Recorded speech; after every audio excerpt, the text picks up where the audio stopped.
Hi friends, எல்லாருக்கும் happy Friday. கோலம் போட்டு அடுத்த செகண்டே வந்து அழைச்சி விட்றது தான் அர்ஷினி பாப்பாவுடைய ஃபஸ்ட்டு ஜாபே. மார்னிங் பிரேக்ஃபாஸ்ட் பார்த்தீங்கன்னா தோசை உருளைக்கிழங்கு குருமா பண்ணியிருந்தேன். ஹஸ்பண்டே பூஜை எல்லாம் நல்லபடியாக முடிச்சுட்டாங்க. சரி, இன்றைக்கி ஒர்க் ஃப்ரம் ஹோம் தானே, மதியானம் சூடாக லஞ்ச் எதனா பண்ணி சாப்பிட்லான்னு நினச்சோம். தயிர் சாதம் போதும் தான் சொன்னாங்க. ஆனால் வெள்ளிக்கிழமை இல்லைங்களா, தால் போட்டு பண்ணால் மகாலட்சுமிக்கு ரொம்ப உகந்ததுன்னு சொல்லிட்டு பரங்கிக்காய் வாங்கி வந்து 3 நாள் ஆகுறதால சரி அதை சாம்பார் பண்ணிடலாம்.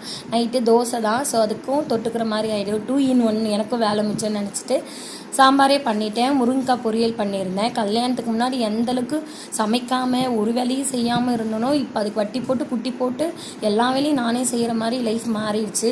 உண்மையுமே கேஸ் ஸ்டவ்க்கு லைட்டர் கூட அடிக்க தெரியாது, குக்கருக்கு விசில் கூட போட தெரியாது. நிறைய பேர் சொன்னால் நம்பவே மாட்டாங்க. பட் இன்றைக்கி நானாக இவ்வளோத்தையும் சமைக்கிறேன்னு சொல்லிட்டு எங்கள் அம்மா, எங்கள் சித்தி எல்லாருக்குமே வந்து பாண்டிச்சேரி பக்கம் வந்து ரொம்ப ஷாக்குடு.